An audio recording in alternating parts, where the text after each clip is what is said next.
In fulfillment of its statutory mandates, the Anti-Corruption Commission, ACC, has presented its 2023 annual report to the President, Dr. Julius Maada Bio, on Friday, November 15th, 2024.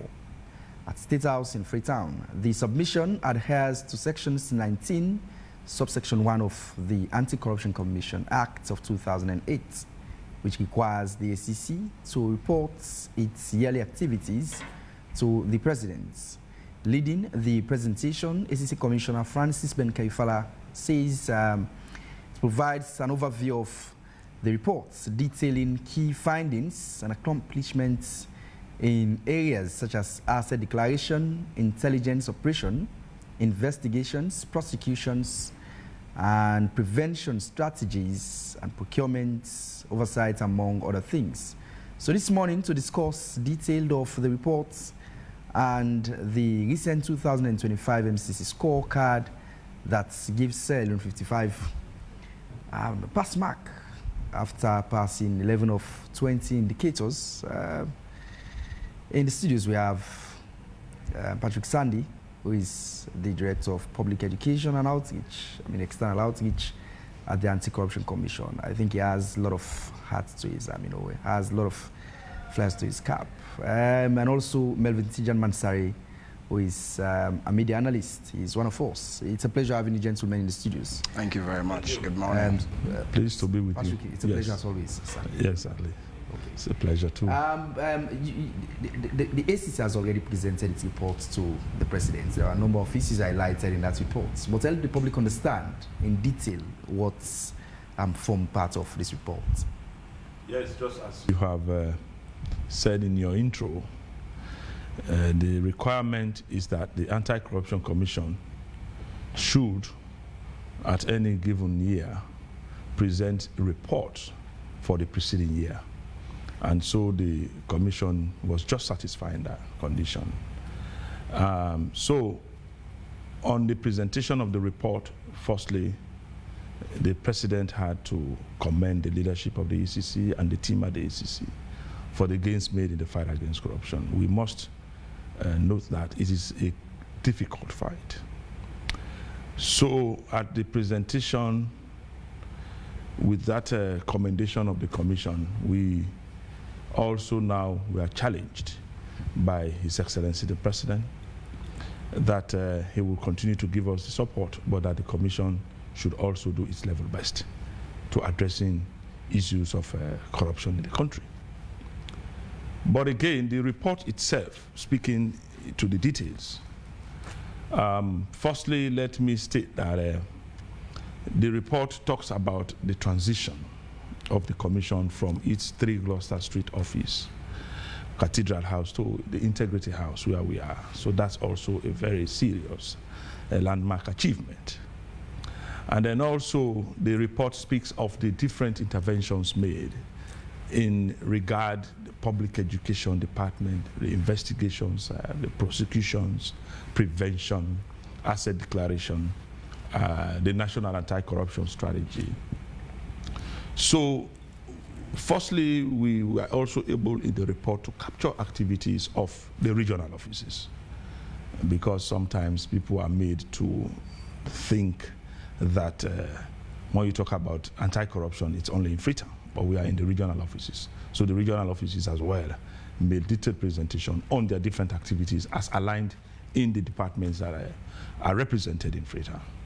So speaking to, firstly, the National Anti-Corruption Strategy, 2023 marked the end of the earlier strategy, what we call the 4th generation anti-corruption strategy, 2019 to 2023.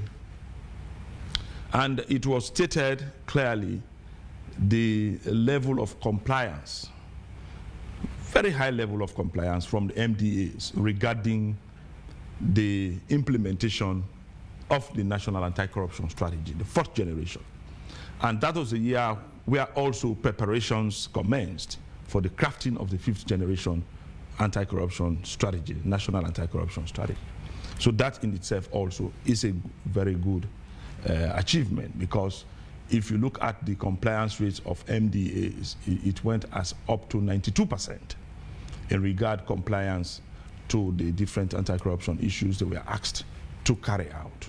We, of course, have some MDAs that could not do well, but those ones we are also able to address in a way of seeing how they can copy from the MDAs that have done so well, so that going forward, they will see the areas they can improve on, because there is always a system of rating.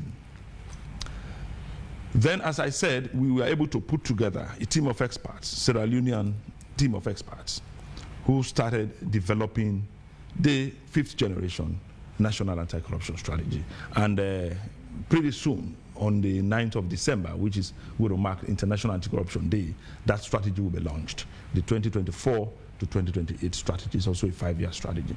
What we need to understand is that the United Nations Convention Against Corruption has already mandated, so to speak, through its UNCAC, the convention, that member states must develop a national strategy in the fight against corruption. And that national strategy is different from the ACC's own strategy in the fight against corruption, because we need to actually establish the distinction, whereby this national strategy as well encompasses the anti-corruption also as an institution or governance institution taking steps to addressing issues that relate to corruption, particularly in its mandate.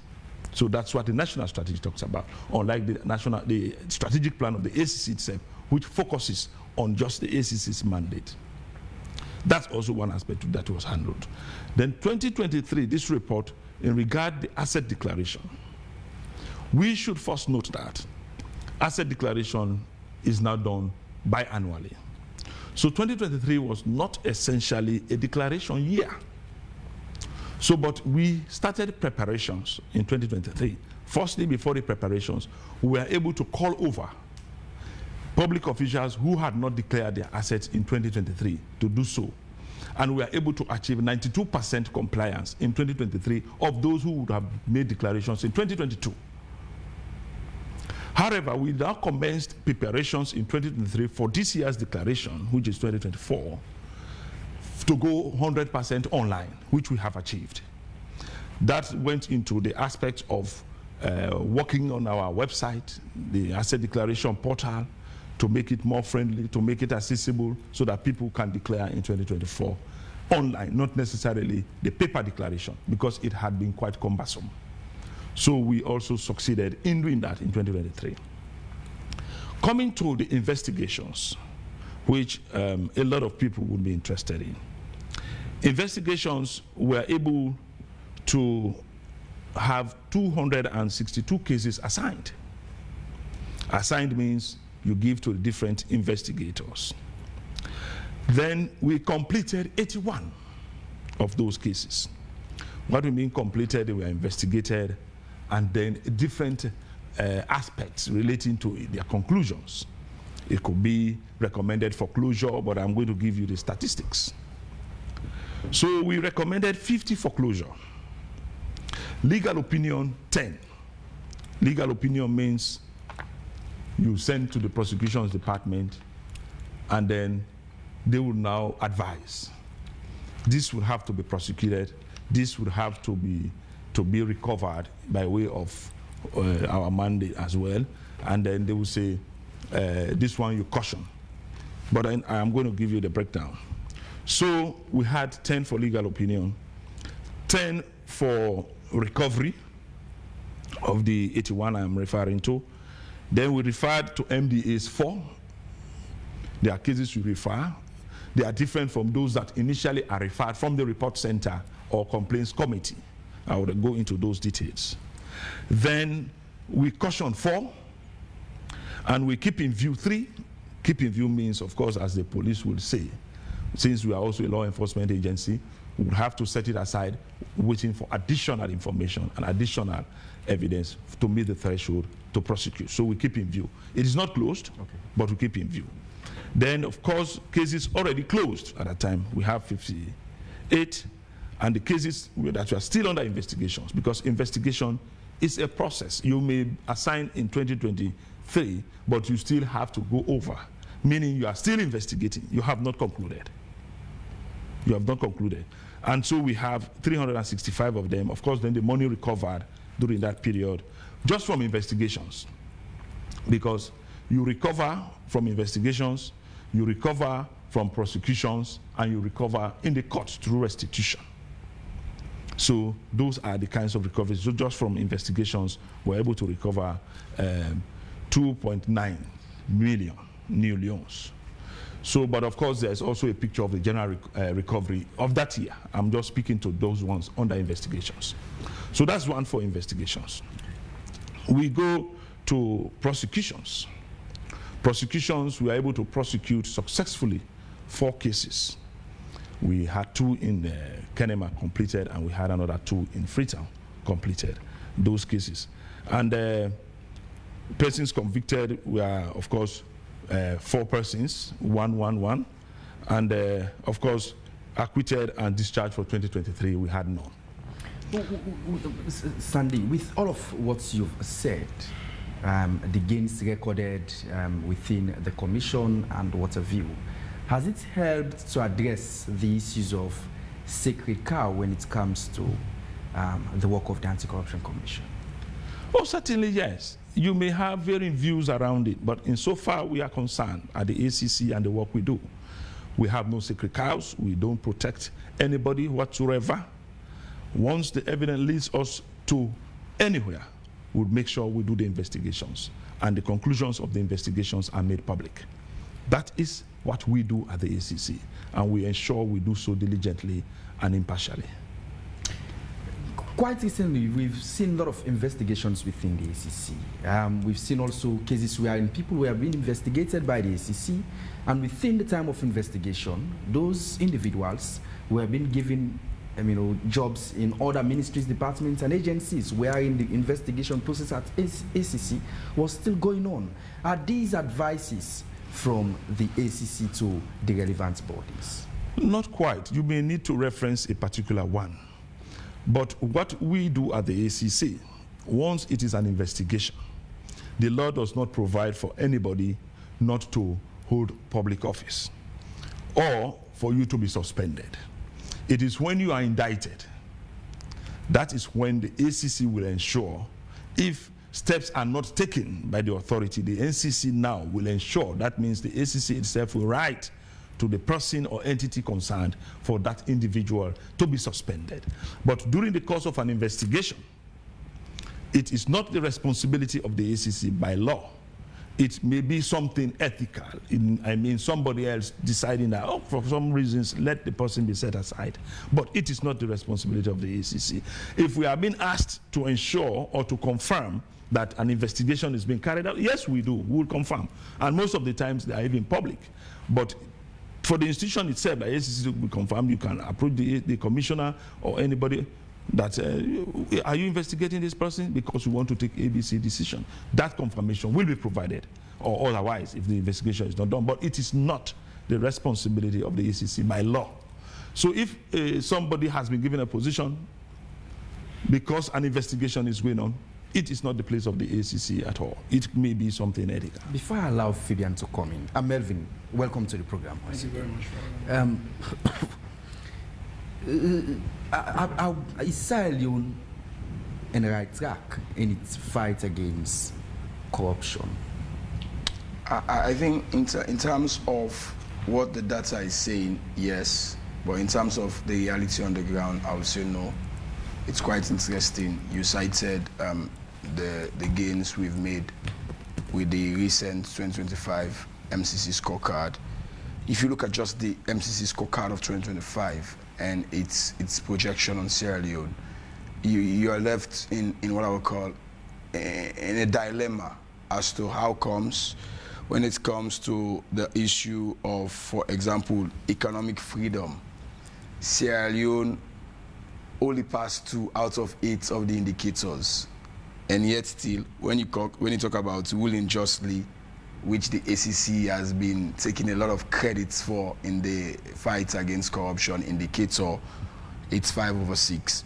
So the irony there is, how can we be saying we are fighting corruption and under other rubrics such as the economic performance, or governance effectiveness in this case, we are not getting it. I think those in Washington should be able to tell us how can they reconcile those realities, and it speaks to what I predicated my opener on. I think for me, the ACC has been activity-driven rather than being programmatic. And a case study I will tell you is, for example, what's the ACC's strategy on, for example, the Auditor General's reports?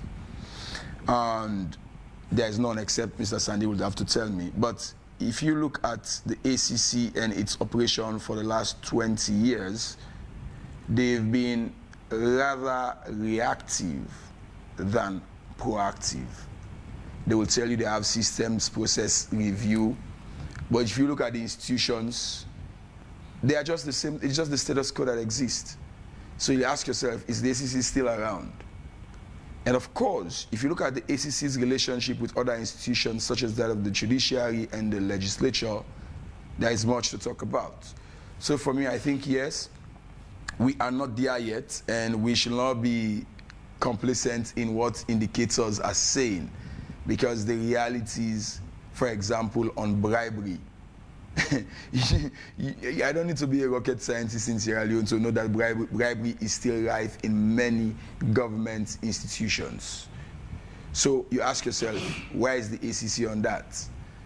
So for me, we can have all the best of facts by stats, but the reality on the ground, you just take the microphone over to Sierra Leoneans and ask them what they think about corruption. I think for a government that trumpeted fighting corruption, much work is needed. When it comes to the issue of, for example, the perception in the ACC itself, just listening to the stats given by Mr. Sandy, he says 4 cases were prosecuted. That is abysmal, comparing the perception that we have on corruption. Just 4 prosecutions, that in itself is sending the wrong message. But you have global institutions like MCC and others still ranking us high. I'm not saying their record or data is not correct. I'm saying the reality on the ground is incorrect to what they are saying. You asked about their strategy with the Auditor General. We'd like to hear that. Exactly. You see, that's where the well, I would not say misnomer, but misunderstanding, yes, that's the right word, is in regard whose responsibility it is to look at the Auditor General's report.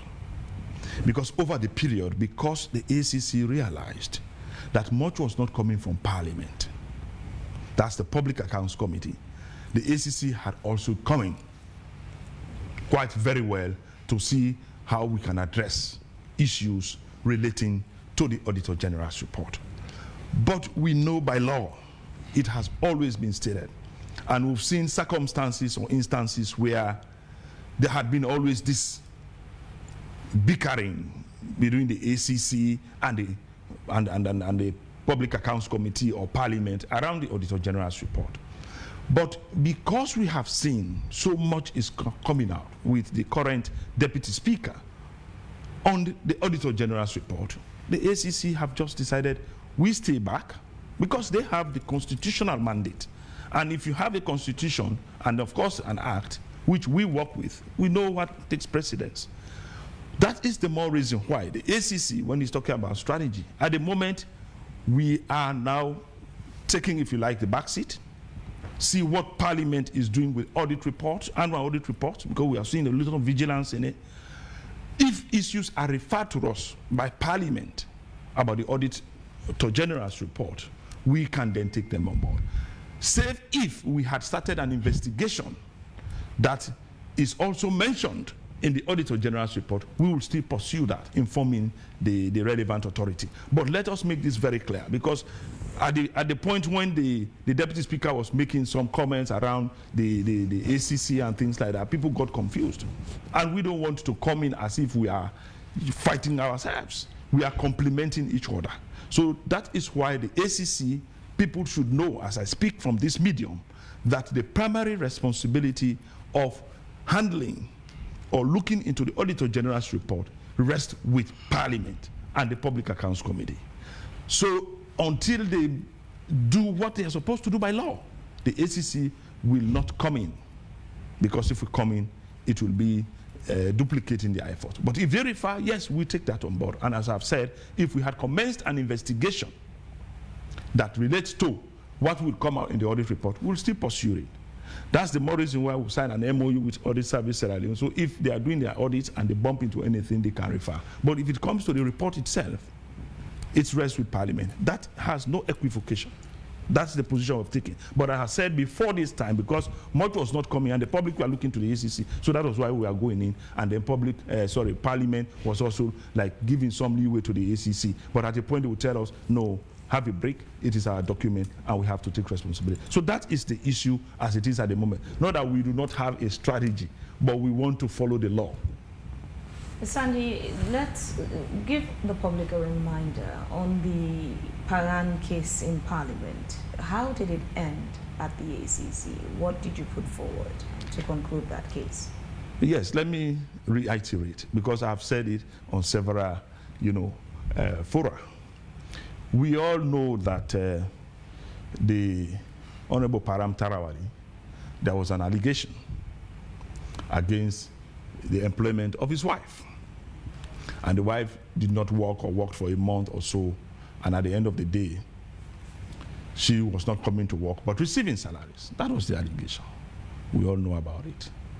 At the conclusion of the investigations, we were able to establish that the Clerk of Parliament, in his statement, made it very clear that he was not aware.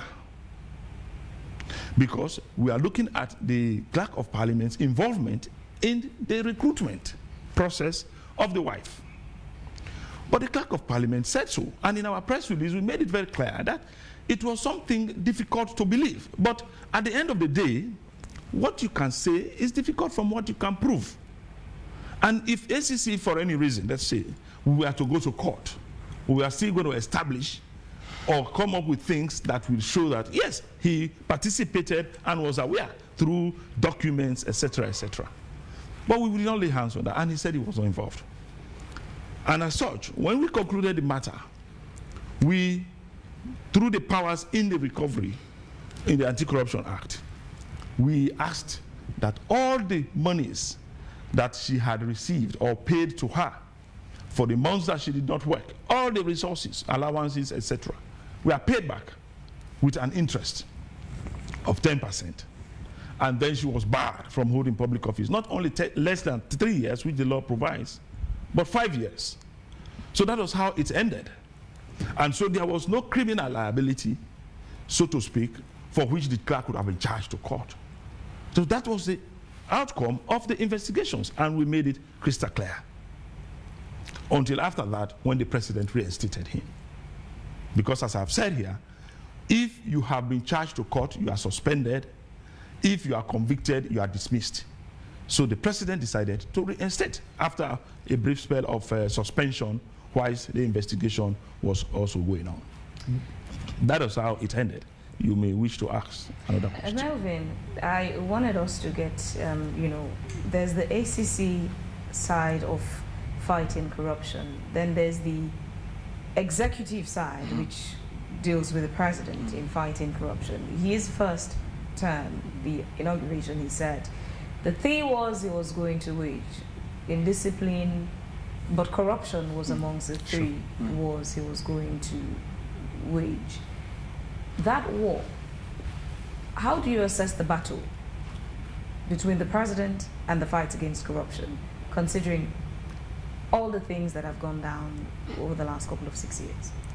I think the war has metamorphosed. Instead of fighting against corruption, now we are seeing what's a semblance of corruption fighting back. And I'll give you a case study. For example, we mentioned the ACC presidency relationship. I think the ACC could have done better if they had investigated allegations of fake receipts in the presidency. But no, nothing was heard from the ACC. I think that was, like the GTT, in my GTT voice, an egregious infraction. Of course, I listen carefully to Mr. Sani. Let me establish, of course, I'm a parliamentary pundit and practitioner by right. The ACC is not Parliament, and Parliament is not ACC. The ACC, if you look at the acts from 2018 as amended in 2019, it's an anti-graft agency created by Parliament. So how can Parliament usurp the powers of an institution that it created? Parliament has got a constitutionally carte blanche to perform oversight. But when it comes to corruption and criminal prosecution, it's not in their remit. And I see the ACC, they've been cowed. They've been really cowed because it's better, I think, they are talking about their strategy. Because if you look at the act itself, it gives them independence and autonomy. And if they are saying their work is contingent upon how best or better or worse Parliament performs, it means they're not even relevant in the first place. We are speaking about the Auditor General. We are talking generally. It is not about the general. No, let us contextual question. Allow him to land. No, we are getting it wrong. No, just allow him to land. In terms of independence and the role on the Auditor General's report, because he is saying we are an independent institution, but we are cowed by Parliament. We are doing other things way outside that Parliament does not have control over us. You actually delink the two, the independence and that of the Auditor General's report. That's what I am saying. There's somebody who, by constitution, is responsible for the Auditor General's report. So ACC, irrespective of our independence, does not have control over that report because it is a constitution that has a... Does the ACC act on tip-off? It does. But not on the Auditor General's report. On tip-off, that's why I told you that if we had started investigations, but it has not been raised in the Auditor General's report until such a time it even shows up, Sandy, we continue with that investigation. Sandy, yes. Let's understand this. The period between when the information of the alleged fake receipts in the office of the president surfaced in public to when Parliament restructured, so to say, and got its act together to now begin to look into the Auditor General's report, took a significant time. Where was the ACC when that information made its way to public that there are alleged fake receipt scandals from the office of the president? There was quite a significant period. Well, that I cannot say. But we believed it showed up in the audit report. Yeah, so whether you remember it or not, Sandy, it showed up in the audit. Some of us remember it, that it took a couple of months. So where was the ACC when that information came public? Samuel just asked you if you go on tip-offs. You said yes. Oh, certainly yes. So I'm asking you now, where were you when it came to public domain that there is a scandal within the office of the presidency on alleged fake receipts? But that's what you are not getting me clearly on. The ACC at that period, the fact that Parliament was not doing much, the ACC had to commence investigations relating to those. Did you? But listen, we have not concluded on that. Or if I may wait for your question. Did you commence an investigation? Yes, sure. Into the alleged fake receipts? Into the presidency as it was captured by the Auditor General's report and even things that were in public domain that we'll consider to be looked at. So share the info. When did you commence the investigation? Who were you investigating? And what's the outcome of that investigation? The outcome is not there yet. So you're still investigating? We are investigating. You know, what we should understand is that when ACC commences investigation... Did you issue a press release on that? Because usually the ACC does issue press releases. No, it's on a case-by-case basis. We did not. Was that one an exception? It is not going to be an exception, but we did not. It is not in every case. No, because it's a decision we take. No, yeah, so what is the decision? So you must have a reason for every decision. So what's the rationale behind that decision? Because we do not want the investigations to be known by the public so that we can save the sanctity of it. It is not everything that you make sure. Saving the sanctity of it or the reputation of the office of the presidency? No, not the reputation. It is not the reputation. Because as a matter of fact, investigations we have done before, not only in the presidency, in the office of the first lady. So it's not saving. Yeah, no, wait, let's conclude this first. Let's conclude this. It's all jumbling up. But wait, let me conclude this. Sandy, you just referenced office of the first lady. So going into conduct an investigation into the office of the First Lady? We did a probe, and after which our prevention department had to go in to fix up things in the office of the First Lady. We did a press release on that after we concluded the probe. But specific to this one, I am just saying it is not on every investigations we commence we have to put out a press release. How is that investigation going so far? No, it's going on well, but at the end of the day, you know, there was this tribunal which was set up. So the tribunal was on its investigation, they've concluded the report, and all of these things have been referred to us. So we are yet waiting on the decision of Parliament, which we did a press release on, to see how we can go into it. Sandy, sorry, I'm not getting this, because you earlier said once you start an investigation, it does not hinder or deter or affect you to continue before Parliament sits on Auditor General's report. And you just confirmed you had started an investigation into that scandal. So how are you now saying it's on hold, you're waiting on Parliament? No. Get me clear on this. When the report got to the ACC on the fake receipts and showed up as well in the Auditor General's report, the ACC commenced investigation. That is stage 1. And the investigation was in progress, and it's in progress. So then the tribunal was established when the Auditor General and Deputy were suspended.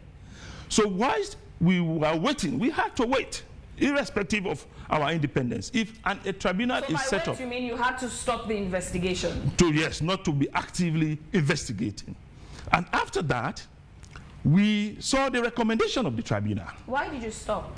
We stopped because we want to know the outcome. But it is not the tribunal. What were you investigating? The scandal in the office of the president, correct? They were all related. They were all related because the Auditor General has also picked it up. And they had established a tribunal in that respect. We are investigating for sure issues around the fake receipts. But couldn't the investigations have gone on simultaneously? Couldn't you have continued your investigation while the tribunal do their own work? No, we will not. Why? It will be an overload.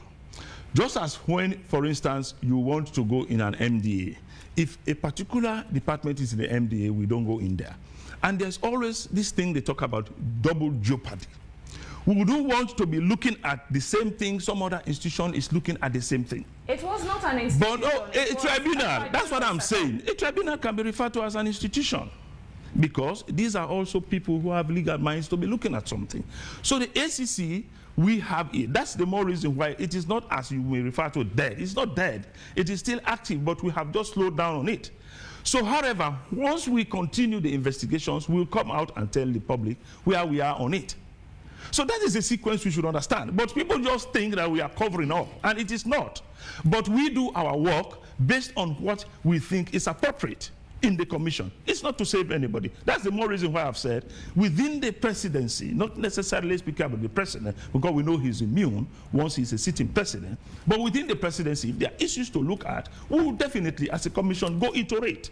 That is the point I want to make. But in our operations or in our work, there are certain things that, of course, would have to look at and then make consideration as to wait for its conclusion. Sandy, before we step in. How do you assure the public of the ACC's commitment and determination to carry out investigations, whether it's in the office of the president or the office of the First Lady, considering the extremely close relationship that your boss exhibits, even in public on social media, with the First Family, the president and the First Lady?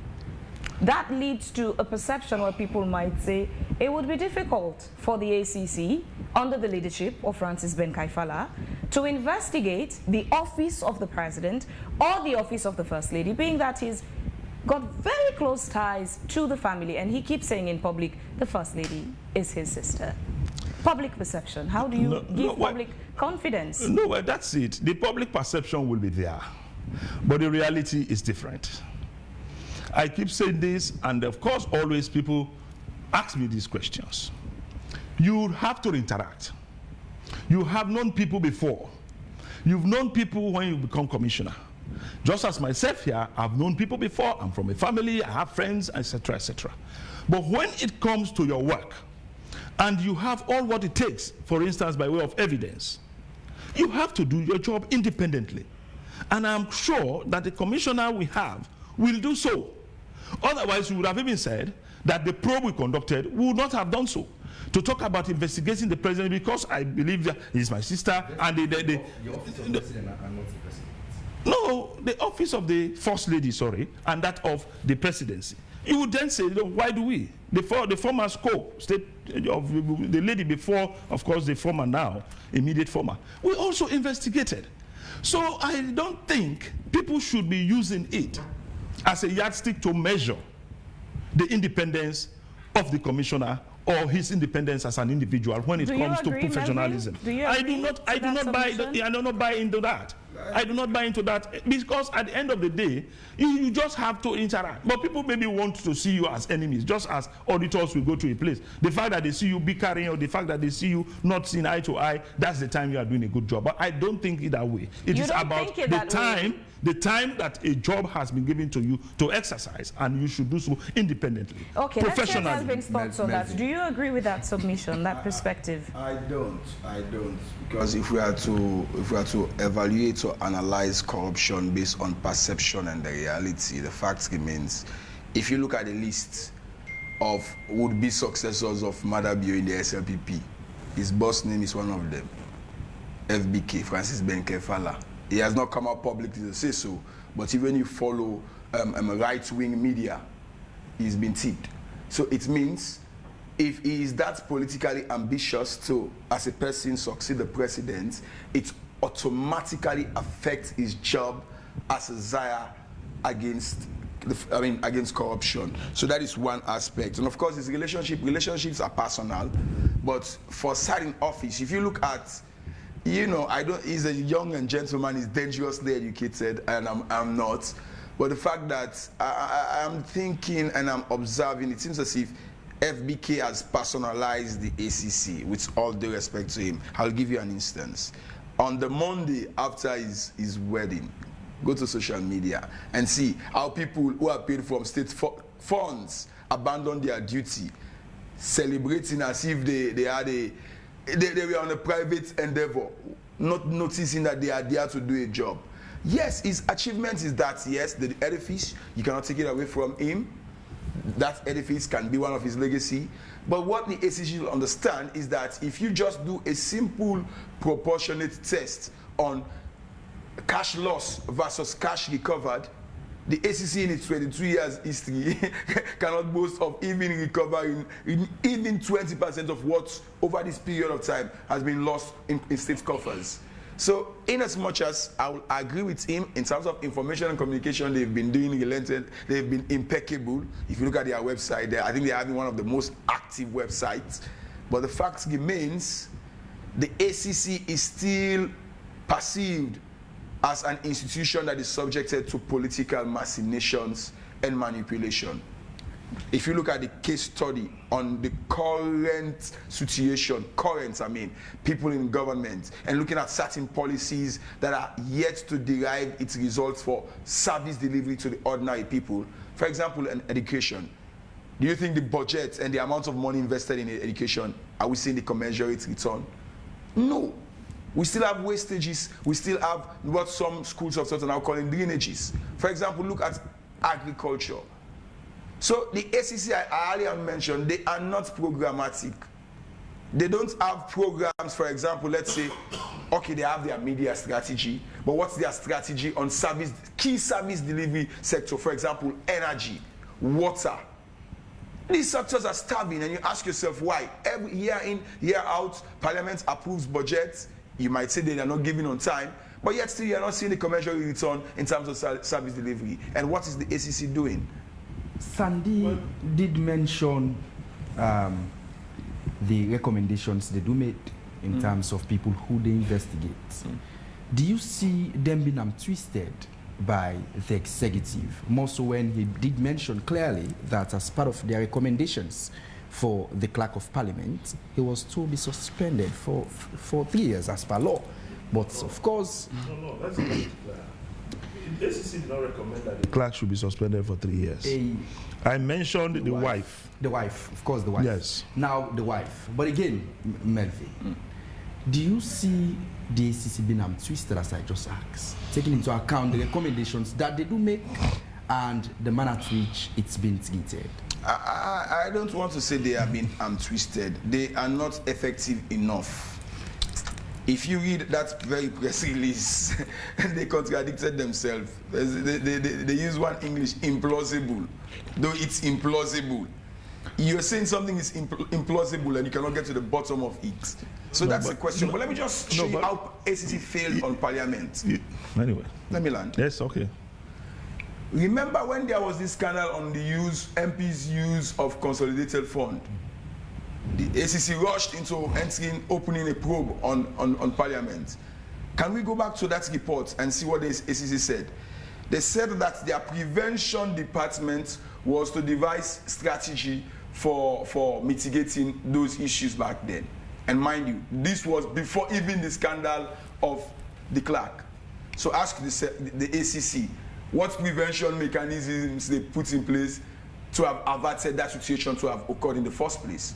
So to a large sense, the ACC is just playing what I call double standards. And now to your question, whether they are tough enough when it comes to the executive, that is of course not, and you cannot blame them. As he's mentioned, the Constitution itself does not warrant a criminal probe into the presidency. However, the question has been asked. Not into the presidency, yes, but the president. exactly. Because the office of the president does not only constitute the president. Let me land. No, that's the point. I am getting the point. The press, you cannot investigate receipts which were not even sanctioned by the president. So if you're talking about, I just want to speak to the larger picture there is. Because of these caveats of exemption, see the reasons that were advanced against on that third party clarification by the Auditor General. So it was indirectly on because of it dealt with the president's presidency. It's not clear. It takes legal minds to come and explain where you draw the line. Because office of the president. But Melvin, let me land. Sorry. No, that office of the president, as per law, you cannot hold it into account when it is active. But what the law is silent about, when do you open this probe? And as per law, you can hold the office, not just the president, just not the president, but the office. People in the office. Yes. So why has this not done that? That's Section 54. No, but that's what we are doing. We have spoken about it. But the distinction between the president and the presidency are completely different. It's a thin line. Not a thin, it's thick. It's very thin. It's thick. You have the scope. You have other people who handle impress for the president. They are not the president, my brother. And the Constitution, listen, let us get this clear. And the only person that gets immunity is the president. Okay. And you have the staff in the presidency. Agreed. They are different. That's what we should make clear here, and we forge ahead. So those that are not the president, but are within the office of the president, are the ones we are speaking about. They aren't immune. They are not, yes. So that's why the public has been curious to understand why we've not heard much about it. ACC has been known recently for its very effective communication. Exactly. Yet much has not been communicated to the public of that investigation into that allegation. Yes, you see, Phoebe, we always say this, and I always say it. It is not on everything that we have to vuvuzela. They know, no, listen, it is not because of where, but what is it you have to communicate to the public has to be quite substantial and is meant for the public. And it is not in every investigation you'll be conducting that you will be talking about it. It's not because of where they are. And we have done we have done so for other investigations as well. When we are doing the New York Chancellor investigation, not everything we are going to comment on. They kept asking us certain things and we said no. So it is not unique. Minutes we have they had asked us about who this person was, and we kept it that we should not let people know. From the Scorpion. So I just want to address some of the issues. We've not heard about the Scorpion squad in a while, and there are quite some... No, we had to go to SLRSA in a while as so when. There are quite some issues happening, even from EDSA. There are allegations that when certain areas experience a fault, the EDSA workers go and request the community members to make a contribution to pay them, which in itself is corruption. Certainly, I agree. That's one. We still have traffic police officers versus drivers and riders on the streets. There's still corruption at that level and at that level. What's Scorpion Squad up to? Well, you see, let me also make this clear.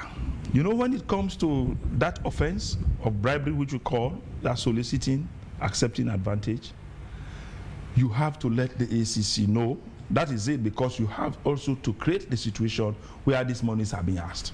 You get the point? An ACC officer will not just because you are not the one transacting with the other party, go and begin to give money. It's something that you have to, if you like, orchestrate. Because at the end of the day, you have the do's and the don'ts when it comes to entrapment. So what we are just asking the public, once these things happen, bring it to the information of the ACC. Well, now it is at the information of the ACC. Yes. EDSA workers ask community people to make a contribution, to give them money before they attend to the fault. So these EDSA people... Then still, traffic police officers are still collecting bribes. In case the ACC didn't know, use this as an opportunity. Now you know. No, yes. But I still want to make something clear. I know now, but what I am saying, for instance, those who solicit this money in communities, which particular community? ACC need to know this. Oh, we do not have to hospitals work. As well. We do not want to work. Some categories of people who shouldn't pay for medications, they're paying for them. Vivian, bribery is all over. Even you go for service delivery, it could be happening at the immigration, it could be happening at the SLRSC. We can countlessly mention them. But what I am saying, you have to put a strategy in place. Even if Scorpion Squad would have to strike, there should be an earlier information on which they have to work. But you cannot come just because you are ACC, or for instance, an investigator, or a Scorpion Squad, go into a place and you begin to ignite. To say no, because these people take bribes. So that is the point I want to make. There should be an issue we should create around it. And the point Melvin was making about Parliament, he should understand as well that we have thematic reviews we do. He may be talking about holistically going to Parliament, but our prevention department had gone into some departments of Parliament and have been looking at the operations of Parliament.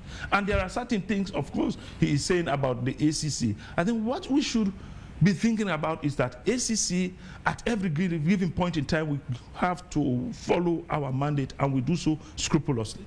About the commissioner's wedding and things like that, people who are not at work, who told him? Even at the ACC, a holiday was not declared. The holiday was not declared. We were at work as late as 4 p.m. before we left for the traditional or whatever white wedding. And the other time it was on a Saturday, which of course we had to go to church. So these are not things that you have to come and mumble jumble with the actual work of the commission and that of his wedding. And the aspect about right-wing media talking about succession and things like that. The fact of the matter is, as a commissioner of the ACC, you are political, and you have to make sure you do your work independently, professionally, and diligently. And that is what the commissioner is doing at any given point in time. If people have their views, they have respect to their views, and so we have to honor that. Just when the commissioner was in Bo a couple of days ago on social media, it was on live streaming saying that the only agenda he has to portray is that of the agenda of the president.